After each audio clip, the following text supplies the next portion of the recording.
Hey there, fellow adventurers. I'm Eric. And I'm Ian, and this is the Philomythia podcast, your one-stop shop for all things D&D related. From rules to D&D art to D&D lore, you'll find it here. And this week we're talking about maps and the history of map making in D&D. So, Ian, Yeah.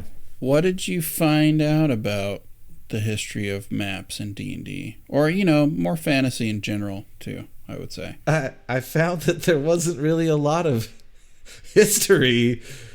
I mean, there's a little history, but it was really hard to pin down what that was. Yeah, it's pretty sparse, especially if you get to D&D. Yeah. But we'll get into it. And, if you're liking this content, please make sure to hit the like and subscribe buttons. Yeah, it only takes you a second, and it really does help us out. And we appreciate the support. Hell yeah, we do. It makes us happy in places that we can't speak about. Yes. So I have some questions in my notes, so I'm going to ask you a question, Ian. Yes, Eric. Ian. Eric. Excuse me. Nice. Why do we use maps at all? I question that all the time when playing D&D, and I think a big part of that happened while we were playing Storm King's Thunder, and we'd get these maps on the board, and, we'd be like, what the fuck is this? Because to long-windedly answer your question, we use them for reference. And when you pull the map out, you're like, what the fuck? Why is this say this is 300 feet right here what is happening? Right.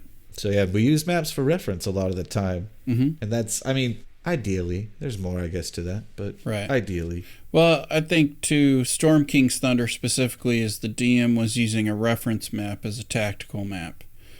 So it's a map that's supposed to be a very big area, and suddenly we're having to traipse these little 5-foot tokens across this huge map that's not really meant to be like that. Right. I think maps help us visualize where we are in space and sometimes time, because it's imagination based. It's really hard. You even see this on shows like Critical Role, where Matthew Mercer is very good at describing stuff. Sometimes the players have no idea what he's talking about. Oh. So they're like, we can't picture what you're saying. And so I think a map sometimes, whether it's a dungeon or a continent or an airship or whatever it is, can help everybody kind of imagine the same space a lot of the times. Absolutely. So I think it helps us aid communication. Sometimes, like Ian and I have experienced, it gets a little too map heavy, or maps can bog us down. True. For sure. Right. But no maps, it's at least in D&D specifically, it's very hard to do. It's very hard to get away with zero maps at all. I agree. That's definitely... Even if it's only DM facing. Right. You know what I mean? Ooh, and I'd love to talk about some of that too. Yeah, sure. So here's my next question. And this one gets a little more vague, especially if you're playing online where you have like really good measurement tools. But why use grids of any kind? So whether it's square grids, hex grids, or anything like that. There's a lot of reasons that I would imagine using grids. It's really easy to look down and see a square and know that that's X amount of feet, whatever you're designed. Typically it's 5 feet. That's right. the gold standard. It's really easy. So when you look down, you can see 3 of those squares. I know that's 15 feet. So it's very easy to reference spatial things when there's a grid. At least for the square grid that I'm familiar with. Eric, what do you think? I've lost it. I've lost my mind today. Diapers. No, what about you? Why use a square? I think it's to do with, again, specificity. So it's really hard to know if you don't have grids and you're going to play tactically, for instance, if you're adjacent. Because your token could be a little farther away from the enemy and the player could argue, no, I'm not adjacent. Right. I'm 6 feet away from them instead of 5. Oh, man. So you get into some annoying, I think, semantic arguments. And also, usually on a hex map, which is for overland travel, so if you're in a region, let's say, the one that people are going to know the most, or most likely know, is going to be the Sword Coast from Faerun. So if you're traveling up and down the Sword Coast, you're usually going to use hexes, and they're going to represent 6 miles. Oh, it's typically. Really? Yeah. Yeah, and there's this cool diagram I found why 6 miles is kind of the ideal, which I will link in the Dooblydoo, and I wanted to show you, which is cool how it breaks down, is that you get this 6 mile from edge to edge measurement. From point to point, you get 7 miles, and then you can also break it into fractions, and apparently you can fit hexes inside of it that each constitute half a mile. So you can make it fractal to a certain extent. So it's really useful for DMs who want to get more detailed in their hex mapping, which I thought was cool. I'd never thought about that before. That is actually really cool. Yeah. I like that. So go ahead. I'm sorry. No, you're good. I tried to use hexes when we first started playing in my campaign just because I thought they looked cool. Mm-hmm. And I put them at 10 feet. Mm-hmm. And as we started playing, I started realizing that's huge. You're making these maps way bigger by doing that, mm-hmm. and the amount of turns and everything it takes to do anything was going to be wild. Mm-hmm. Mm-hmm. So it started to dawn on me, and then I reduced the hexes to 5 feet, and it's still using the hex. I don't know. For what we were using maps for, it didn't really work. Right.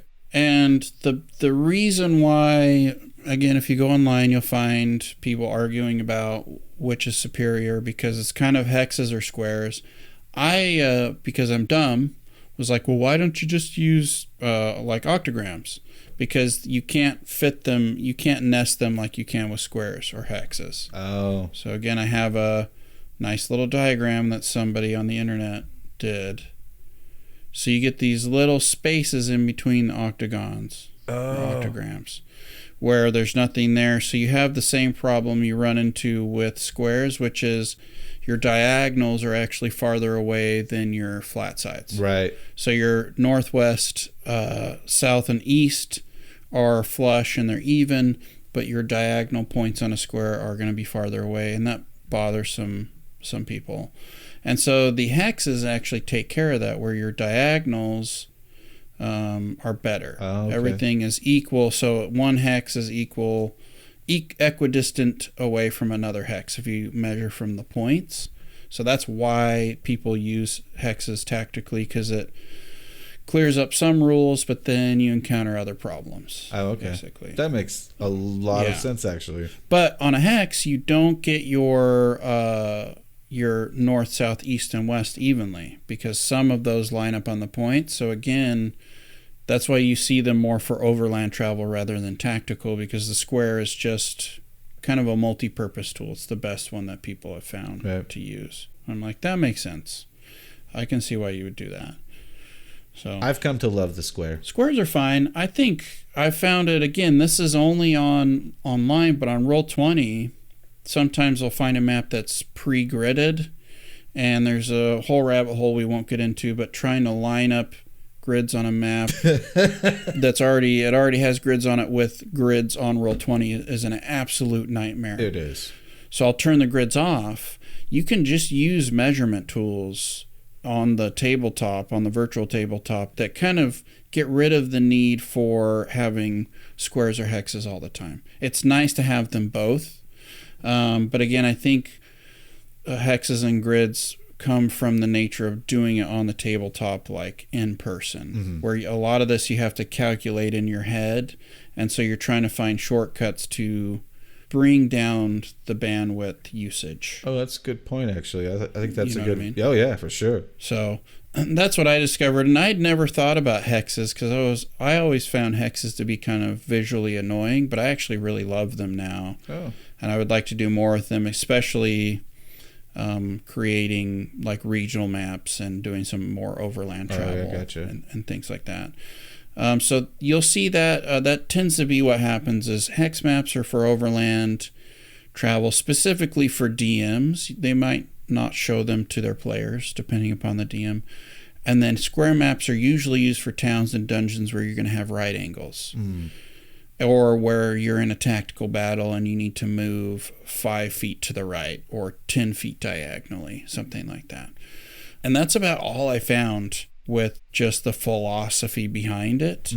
There are some good books about wargaming history and also the history of fantasy mapping that I didn't have time to read or purchase. So maybe we'll do a more in-depth episode later. But I did find the first just fantasy maps. And from a D&D perspective, these would be regional maps. Okay. And there's one called from a book, and this is debated whether it's actually fantasy, because some people consider fantasy to come out in the 20th century. That's when we really get the fantasy genre. But this is from 1885. What? Yeah, from a book called King Solomon's Mines by H.R. Haggard. Let me show you this. This is, I mean, again, a lot of these compared to what we have now is going to be very bare bones. But I thought that was cool. It's like 1885. I feel like that's, if it's not considered fantasy, I mean, they had a witch and it had, if you read somebody's answer, this is off Stack Exchange, which has a cool D&D community. There's lots of smart people in there. So I thought that was interesting. Yeah, so then you have, this is from the 8th book in the Oz series. Oh, okay. Which is 1914, so right around World War I era of crazy. World history. And it's interesting because if you click on it and zoom in, it's like, it's all the Munchkin stuff. Oh, really? Yeah, so you got Munchkin country to the west. You've got Winky country to the east. I have no idea what that is. And then Gildakin country to the north, and then Quadling country to the south. Looking at this too, I wonder if this corresponds to the witches, because you have the witch of the west and the witch of the east. Oh, I bet it could. Yeah. And then the next map you get is the Hyperborean Age, and this one is actually pretty cool for what it is. And again, you see it as a DM, and you're like, oh yeah, it's a regional map. So you get it right here. Oh, yeah. So you start to see, like, there's Samaria, where Conan's from, tundras, steppes, deserts. It's very basic from what we would think of today. Oh, yeah. But it has all the markings of, you could use this. You could take this and absolutely use it in a campaign. You just fill out cities and towns. And Easily. Yeah. And then there were some other things. I didn't include this, but I thought it was really cool. This is a map from Robert Louis Stevenson's Treasure Island, which isn't technically fantasy. It would be what they call adventure fiction. But this is also from like the 1880s. Oh, that is And this cool. one's pretty cool. I don't know if he actually drew it. Stevenson, like Dickens, would write his chapters and publish them in newspapers as a serial, and then they would get released as a book later. Oh, okay. So this could have been added later. But still, it's pretty early in the fantasy game. Yeah. No pun intended, which I thought was cool. That is really cool. Remember, everybody, you can check those out. He's got them in the Dooblydoo if you want to follow along. They'll be in the Dooblydoo. I will probably link to the images and then link to the actual forum page where they talk about it, where there's much smarter people than me talking about it. So getting through it as best I can, people. And then the next map, and I think this is the one, if you're a fantasy fan, that you think of as like the OG map, is the map of Middle-earth. Oh, okay. It's the one that's in white and red ink, or black and red ink. Oh, rather. okay. Yeah, I've seen that. It was actually drawn by Christopher Tolkien in 1954. It wasn't actually done. I thought it was done by J.R.R. Tolkien, but that is not correct. And apparently Tolkien used it as his reference for everything. And it's really interesting that 1954, specifically, that's the date Fellowship of the Ring was published. Oh, okay. As far as I could tell. That was the first edition.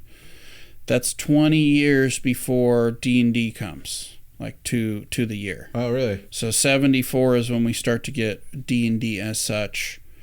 And then 2024 will be the 50th anniversary. Oh. So those are kind of the first fantasy maps.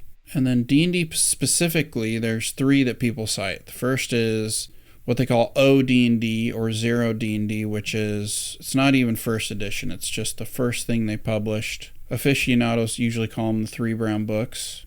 So this is book 3 of the original 3 brown books of D&D. Yeah, old school. So the first one they have is cross section of levels of a dungeon. So Gygax would talk about how you should have like at least 3 levels to your dungeon, which is kind of crazy if you've ever designed a dungeon. 1 level is hard enough. And there was this thing I'd never encountered before, which is they talk about chutes. So having these like, I think traps basically that thrust you into like the next level down. Right. But this is a 6-level dungeon. I'll have a picture just of this up because you're going to have to purchase the brown books if you want to look at them. And then this is pretty cool. This is an example dungeon. So that looks pretty D&D. And they call it Greyhawk Castle. That's so great. Yeah, because that was the original campaign setting. Yeah. And really, I mean, you could say Blackmore was the original, but official D&D, like this was made for D&D. I think Gygax's was Greyhawk Castle, and Arneson's was Blackmore Castle, and then Castle Greyhawk turned into the Greyhawk campaign setting, I think is what happened. So that's the first one. It's and then you have the Blackmore Supplement, which comes out in 1975, and this is an official D&D Blackmore Supplement. And this is obviously before Arneson and Gygax had a falling out. This is on page 27. This one's pretty cool because it's an actual overland map, and you can hear them talking about hex mapping, or rather you can read them talking about hex mapping. Oh, that is cool. So there's a lot of maps in this supplement that you'll find of different temple areas, and I think it goes through Blackmore. And looking at this specifically, you can kind of see again the roots of what you'll find in like if you open up Out of the Abyss, for instance. That whole thing is a dungeon. So you're literally looking at maps that are keyed, and a keyed map just means there are numbers, and those numbers correspond to text, and that text tells you what's in that room. So you might have a diagonal square that's a number 2 here on this map. I'm on page 42.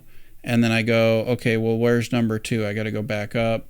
Number 2, entered via secret passage to the northeast, etc., etc. It's telling me what's in that square. Nice. But you can see it's very boring to look at if you're not into D&D, because it's literally paragraphs of text just explaining what's on the map, basically. And then the last one, then we're going to jump over and let Ian talk about some of his favorite stuff, this is a reprint. This is called The First Fantasy Campaign, and again, it's David Arneson's Blackmore. So it has, like, for instance, how to do small, medium, and large castles, which is cool. It's not a map, but I thought that was interesting. Yeah. Lots of stuff about how much stuff costs and percentages. So if you're going to buy, like, an army, how much that's going to cost you. Something I saw just as you've been scrolling through this book. Now, again, this is super old. Old, yeah. It didn't have the word halfling. It had the old word. You're not the hobbit. Yeah. That's so funny. This is before they got sued. So this is an overland map of Blackmore. But, like, you know, super original names. Like the forest is called Elf Forest. Dragon Hills. So you can tell Duchy of 10. So you can tell that this is an earlier version of map making.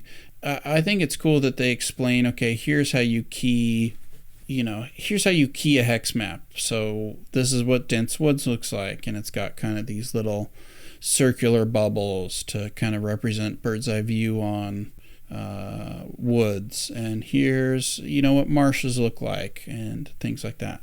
That would be really helpful if you're just a kid, in your basement trying to draw a map for the first time. Right. Oh. This one is probably my favorite of the older sources that I've found. Right. I'd like to read the 3 brown books, but I've heard they're very arcane, and the way Gygax writes is very tangential, so it'll just kind of meander through things. Right. And so that's basically, there's not a lot, and I have a feeling there's more, but like no historian has really gone back and looked into this and done like a thesis on it or anything yet. So what we have now is we're going to jump to the modern stuff that's going on. And there's a lot of really cool modern cartographers. There are people who really make their living as a modern cartographer, and that's what they call themselves. That sounds a little pretentious. I think it's cool, but like D&D map makers or RPG map makers, so it might be for Pathfinder or Blades in the Dark or whatever. They tend to kind of market themselves for any game, which makes sense because they want people to use their maps. So what are some of your favorite map makers? Before I jump into that, I was going to talk about something that we mentioned a second ago or a bit ago, about the idea of the GM or DM having a map behind the screen, like DM facing map. And I've really wanted to experiment with that as far as exploration goes, to be like, I'm the one as the GM that has the map, and I'm the one moving their tokens around. They don't see any of that, but it's as a reference. So like on the map, I would see, okay, there's a table here, and I would describe that to them. And it allows them to role play through this exploration of it's a cave system or a dungeon. And then when you encounter enemies, then you can like pull up a combat map that they'll have like hands on. And I really think I don't know if I'd be good enough at describing things as I've learned recently in my campaign, that we were all confused on how something was. But I like the idea of it being like an exercise of describing, is having the GM side, like a GM facing map that you're using to tell the players where they are. I think that could be really fun, or it could be horrifying. I mean, I don't know. Yeah, I think it depends upon how attentive your players are and how good you are at describing. There's some cool tools that they make now. The version I'm familiar with is Roll20 has what's called dynamic lighting. So you can basically block off your player's tokens from seeing certain things. So if you have a dungeon map that you found, you can draw lines along the dungeon walls, and the characters can only see the room that they're in, essentially. And that's a way to emulate kind of the lack of being able to see the whole thing. And it can be very, very helpful sometimes, I think. Right. And I think it's the same thing for having DM facing maps, where it's really cool. Maybe if you're in a certain dungeon where you really want to heighten the fact that the characters don't know much about this place. It's really helpful. But I really found like overland maps, or even in Blades in the Dark, being able to see the city of Duskfall, everybody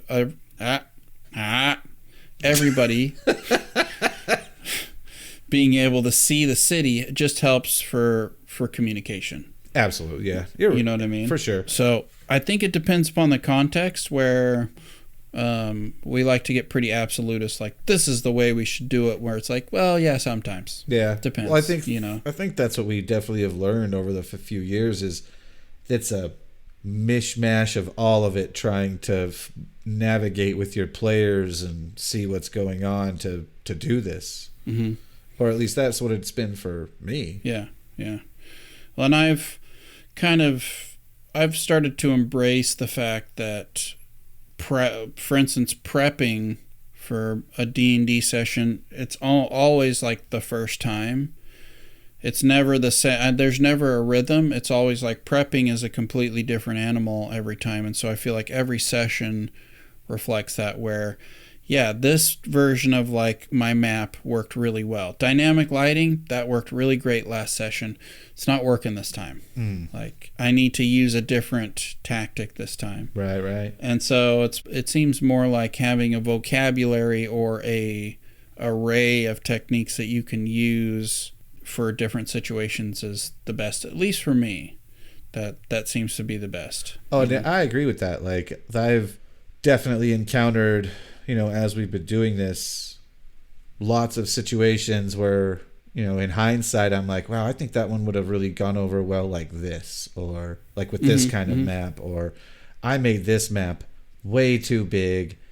I made this one way too small. The grandness that I always have in my mind of these maps and these sprawling situations for the players, when you actually create a sprawling map for them to like click across, it either goes way too quick and doesn't matter, or it takes forever. And then it bogs down play if it takes forever. Yeah. Exactly. That's where I've been starting to like realize with planning in maps is, if you want it to seem sprawling and big, use that as your descriptor. Use that as the way you talk about it. And then when you bring the map up, it can be just a part of what the area is, because that's the part where the players are. They really you don't need to have them, if they're like 300 yards off the map, you don't need to have that section of the map there. Right. They don't need to know as they enter the city gates for the first time that the city gate is 20 feet wide and 10 feet deep. And there's a shop that's 30 feet by 40 feet off to the left, 30 feet ahead. They don't need to know that. If you want to have something vast and sprawling, I feel like just a good piece of art and your description works way better for that. Me too. And that's, learning these things has been cool. But it ties to maps. In the sense that, like, when you are picking maps for things, like, what is your goal with this map? And that leads me to what you just asked me a second ago, is some of my favorite modern creators. I'm going to interject really quick, even though I know I'm the one that said, hey, let's head this direction. Yeah. And I'm like, hey, let's detour. But what is one of your favorite maps that you've actually used in a campaign, and why did you like it so much? That is a fantastic question. Ian's upset right now because he's like, I'm on the spot. Why do you do this to me? One of my favorite maps has honestly been a map where I don't even know, like, it's typically my favorite maps are visual aids. They're things you can look at to see, like, over areas, like a little village map. And it doesn't necessarily have to be the exact map the players like see. It's just meant as inspiration to be like, oh, and if someone wants to click, I want to go kind of down in this area, like into the market area, I'd be like, oh, okay, cool. And so I guess my favorite one that I've actually used, just right off the top of my head, was the Weird Frog People amphibian village at the very beginning of Forged. Oh, right. I really liked that one. And I also liked the map that they went into that was like this underground temple, and how they navigated that. Those definitely stand out as things I really, really enjoyed seeing. Or, in all honesty, one of my favorite moments on a map situation was in one of your games, where I was on the Sunday campaign we were doing, and we had gone through all of this like stuff, and I had my character walked so far away from the group, and then we ended up stumbling across this portal. Yep. And we'd never seen this in Roll20 yet, where Eric had put an animated token on the board. Right. And the portal was like this portal animation, and all of us were like, whoa, what the fuck? And it was so cool. And the map was really cool too, because you had the dynamic lighting on it. But those would be like really big moments for me with maps, were those ones right there. What about you? What have been your favorite moments? There's actually two that come to mind. And the first one was this prison. It was the second level of prison of what I call Grindyskay Atoll. And it was when I really first got into dynamic lighting. And the reason why I like it so much is not because it was my favorite map to look at, but because the mix of the map being what it was and using the dynamic lighting, it totally threw a monkey wrench into my character's metagaming. So I got to see their behavior change because of the uncertainty of the situation. So it was really intense. And it just worked really well for immersion into the game. I remember that. Where a lot of times tokens, if you're focused on the map and the tokens, and this is what you'll find, at least online, it might be different if you're around a tabletop And I just don't know. I don't have as much experience with that at this point. It can take away from immersion, and that's what you're looking for as a DM. Is you want everybody, kind of like if you're reading a book, you want to feel like you're there as much as possible. Yeah. And that's what game flow is about. That's what art, having art is about. That's what the descriptors are about. It's about putting you there in that time and place, whatever that time and place happens to be. So Grindyskay Atoll is one of my favorite just moments, and the map really helped in that instance. And the second one was around the same time when I was really playing with dynamic lighting on the Sunday campaign. So this is a different campaign that I was running. There was I found a circular maze, which I thought was really cool because most mazes are square and they have right angles. This one was all swirls, and I dynamic lighted the whole thing. It took me like 3 hours. And the characters, Ian was in this game, as they go through it, they couldn't remember where they were. They couldn't find their way back to the opening of the maze. And that to me was just perfection, because whenever characters can see the whole thing, going back to the start is no big deal. So if you have a bird's eye view of a maze, you can just chart your way back. If there's dynamic lighting and you can only see 10 feet around you, you're suddenly in the middle of the maze, and you're like, how do we get back? Right. How do we go back now? That's where I'm lost. Yeah, that's definitely one that stood out to me as well from you. Like, I remember that very, very specifically. Mm-hmm. And just to accentuate the Grindyskay, I was there watching this kind of play out, and since I was I wasn't really a player in that campaign right then. Mm-hmm. I got to see a lot of characters' points of view. I didn't have a whole view of everything, but I had access to certain characters, so I could see certain things, and it was amazing to watch all of these characters try and escape. Mm-hmm. Like, it was fucking awesome. So yeah, it was awesome. Yeah. So, and again, as I'm talking about it, I'm realizing it wasn't really just the map in and of itself. It's what the map did for the campaign. So a lot of this comes down to how useful was it, not necessarily how beautiful was the map. Right. And there's some really beautiful maps out there nowadays. Oh, there's some really good artists in this craft. So yeah, those would be my top two. There's been a bunch that I really liked, but those two specifically were kind of high points for me as a DM. For sure. I could see that. Yeah. So let's talk about modern cartographers who have kind of taken this map making thing to a completely new level.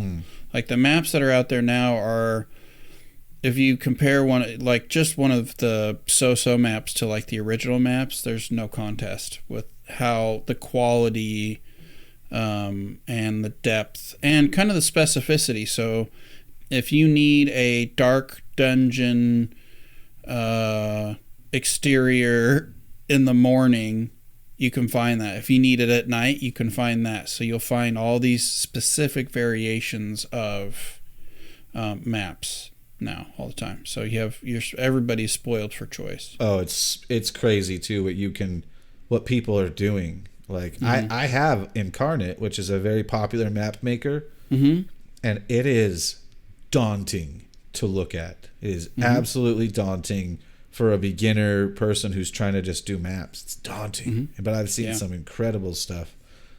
Speaking of, would you like to talk about some favorites? Some cartographers? Yeah. I mean, I have my top 5 if you want me to go first. Oh, I have to go first. Well, I'm going to talk about real quick the one that I use a lot of in my campaigns and everything. It's a person that's readily available on Roll20, and that's kind of where I've learned to go, is this guy first, just looking for something easy, it's detailed, it's fun, and that's Gabriel Pickard. Okay. Picard, I don't know exactly, but they create great maps for all sorts of occasions on Roll20. That's definitely a person that I've been using a lot of. Nice. And then I mean, I don't. Some of the names that you're gonna talk about are also some of the ones that I've stumbled across. So I'm gonna let you say those ones, and then I'll chime in on the ones that made it in my top few. We can always go back and forth too.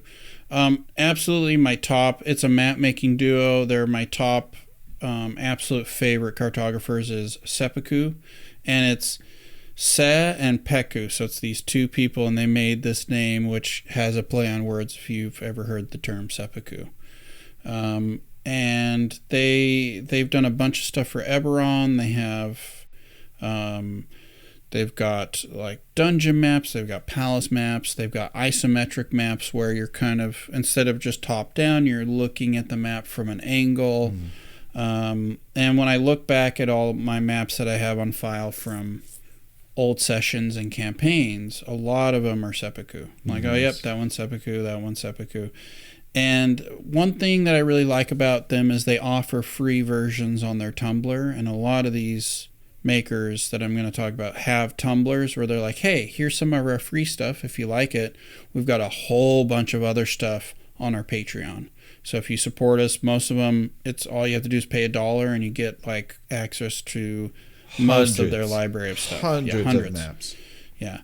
And Seppuku is unique that I found. I could be wrong, but they also work with adventure creators, and they'll actually make like adventure paths. So you can buy like an adventure path that's all their maps that are themed to like, you know, somebody on DM's Guild or something like that. So they'll do these cool features where they'll collaborate with other creators in the hobby, which I really like. Oh, I like that. And speaking of seppuku, that is also one that stands out as one of my top ones. It's not my favorite one, but a lot of their really cool maps, like every time I see a seppuku map, I'm like, holy shit, what is this? And I find myself looking at the map and like saving it, going, I'll think of some way to use that map. I got to use this map somehow. Yeah. I need to use that. I don't know how. Yeah. But I'm gonna. But yeah. Keep going. Their underwater maps make me want to do an underwater campaign. Bro. Sure. They have a whole set of them, and they're like, man, I want to just let's all be mermaids and live under the sea. That's so, because this is great. Number 2, and again, these are going by, I love their maps, and it's also what I've used the most. So the second one is the Mad Cartographer, which is also a duo. And I've noticed that a lot of these are duos, and I have a feeling that it's probably a lot easier to produce maps if there's 2 of you, because it's really time consuming to make maps. Whether you're using, and I should point out really quick, there's a few big web editors that you can use. So Incarnate is our personal favorite, but there's also Dungeon Draft and Wonder Draft. Both great tools. Both great. And there's also another one called Dungeon Fog, which I've tried to use it a few times, and the learning curve is high, so I haven't had a good experience, but people really like that one. And they're also doing I'm going to look this up because I don't want to get it wrong. They're doing a project, the people who did Dungeon Fog, Project Deos. And this is really exciting. We should probably do an episode on this when it comes out. But basically, it's a map-making suite for world builders. So you can go from battle map to dungeon map to all the way to a world map on one system. So basically, you could create a world map and then zoom into a specific place on your world and do your dungeon thing. Yeah, and the alpha is out now, so they did a Kickstarter that did really well. But potentially it's going to be revolutionary if you're super nerdy about maps. Wow, that would be daunting, but cool. Yeah. So that I definitely want to get in on that when I have a chance. So number 2 is the Mad Cartographer. They have some really cool, highly detailed maps. My only problem is that the Mad Cartographer specifically hides all their stuff behind a paywall. So you're not able to actually use their stuff, let's say try before you buy it all, to see if you really like it. Because again, a pretty map doesn't equal a useful map. Right. It's totally fair that they do it that way. I'm not saying that they don't. Just for me personally, I like Seppuku and some of these others that we're going to talk about because they have a Tumblr. You can use their stuff. It's legal. And then if you really like what they do, you can support them and you can get even more cool stuff. I feel like that's a better business model for me personally. Mad Cartographer is also one that hits on my radar. I don't know how I got it, but I have a huge trove of like certain kinds of maps of theirs. They're not always great maps in this, but this, because there's a free bundle thing that I found, but some of their maps are just mind blowing, and then some of these other ones I'm like, what is this? Yeah. And again, I think it's two cartographers. All right, but they definitely have been I've used many of their maps many times. They do create really cool maps. The next is Party of Two. Party of Two is kind of like Seppuku. It's two people, and they have a Tumblr. Let's actually look at some of their stuff. I haven't used theirs as much, but again, they have a lot of great maps, very colorful. So if you want more of a kind of anime style vibe to your maps, they're great. So we'll just look at some of these. So like if we look at the arena, they're just beautiful. Yeah. Like they have a really good sense of color. I think the one that you're talking about where your party made it through to that animated portal. Yeah. I think that was a Party of Two map. Oh, cool. If you look at like the animation style, this is definitely, I used a variation of this when you guys went into, I don't remember what it's called now, but basically the Feywild. Oh, I was going to say the southern part of that map looks kind of familiar. Yeah, it was the red version though. Oh, okay.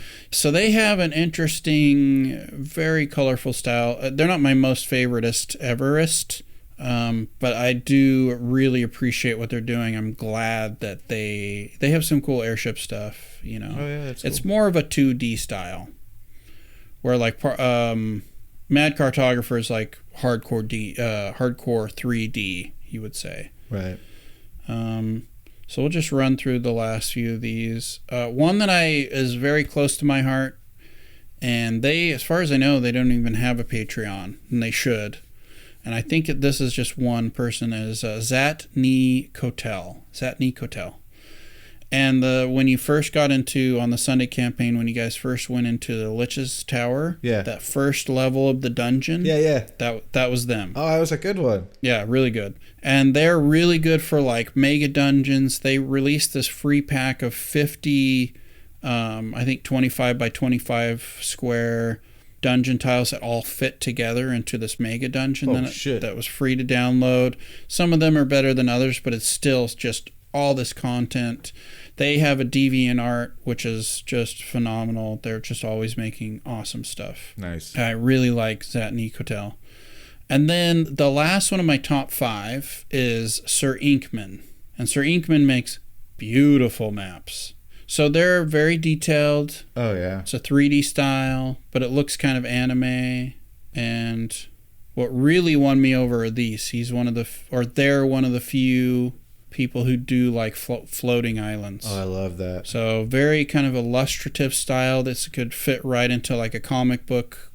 And I haven't used his stuff as much, not because I don't want to, but he's a little more specific, or they're a little more specific. Right. They do these cool cross-section isometrics, so like the side of a tower or like pieces of a world. Oh, yeah. So they're a little more experimental in their formats, not just like tactical maps.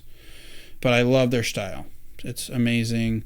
So those are my top 5. I have some honorable mentions, but do you have any others that you wanted to talk about? In all honesty, I'd probably say Seafoot Games, I believe, is a group that's made a lot of maps that I really have loved. Nice. I've almost thought of purchasing their like 1,500 maps for like $40. Oh, nice. I just haven't done it yet because I'm like, right.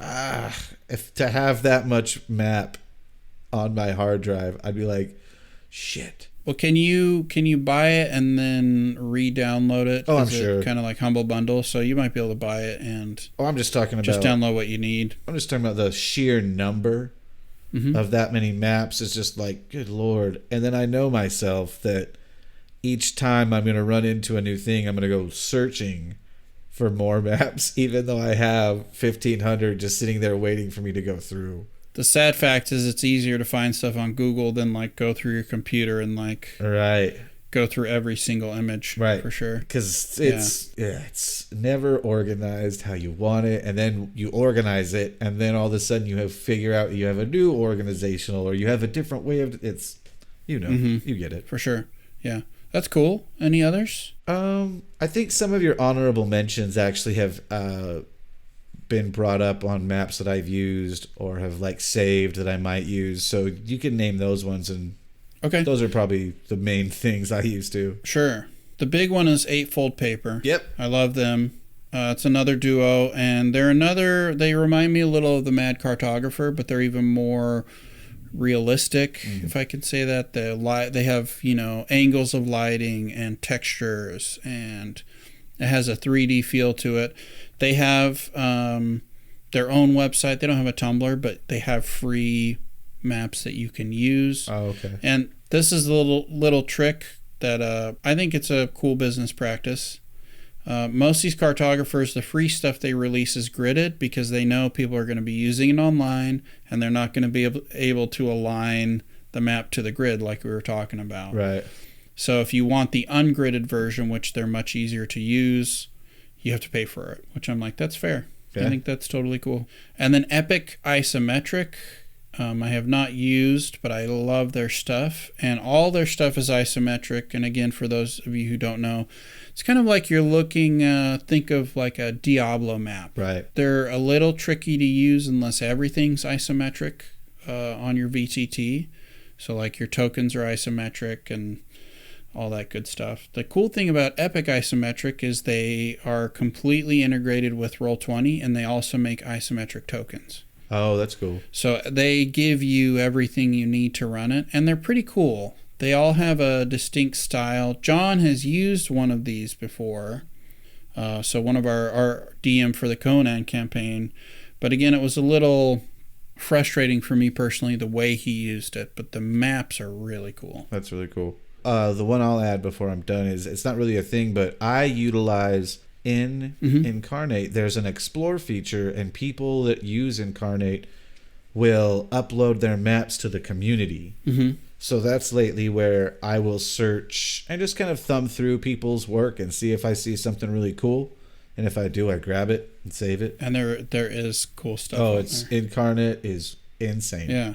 I'm going to say too, I mean, there's some people who are so good with the Incarnate user interface that they'll make just like portraits and pictures that don't look like maps at all, which is pretty insane. The Reddit page for Incarnate is got some really cool stuff on there. For sure. And Incarnate reminds me a little bit of Hero Forge in that way, where they have a community page and people will show or display what they've done, and you can take that and re-edit it or use it as is. You can do all kinds of stuff with it. So the communities for these different sites are really cool. Yeah. And again, Hero Forge is to make like D&D figures. You can have them printed, but a lot of times people will make something and then just use it online. Just use the image. Yeah.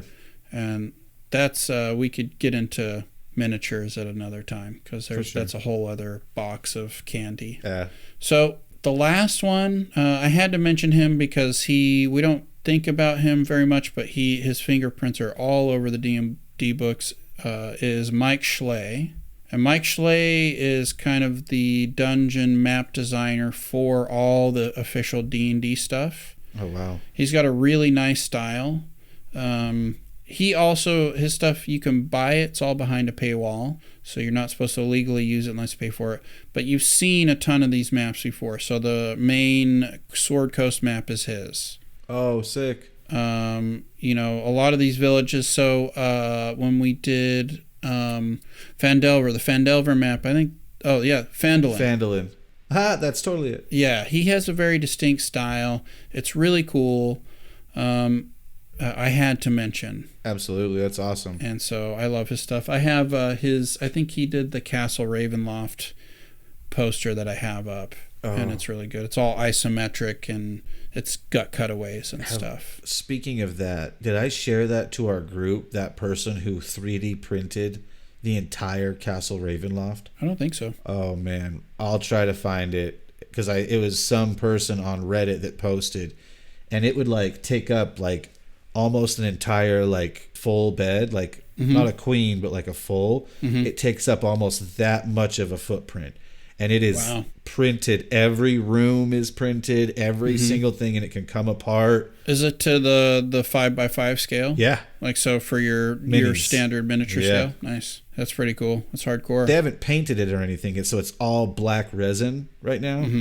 But it is mind-blowing when you see it. It's like, holy. So I'll try and get Eric the link because it was really hard to find. I'll try to look for it too. We'll get it up there one way or another. So yeah. So but yeah, maps is, we'll just call it fantasy cartography. It's got this whole kind of tradition. I would like to do some deep research that's going to take probably like 6 months and then do another episode, because I feel like there's this hidden history, kind of like the history of D&D art, but we don't really think about maps in the same way. It's the same thing with art where they're just kind of there and you're like, that's a cool map, I'm going to use it, and we forgot to mention the Greyhawk regional map that what's her name did.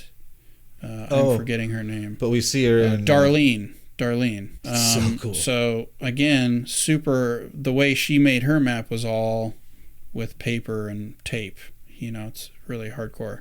Yeah, it's this weird sticky stuff that she kind of created this huge map with. And I mean, I used to have that Greyhawk hex map and just some of the old materials, because my friend gifted me a bunch of his like copies and duplicates and like stuff he wasn't using, and that was Cody.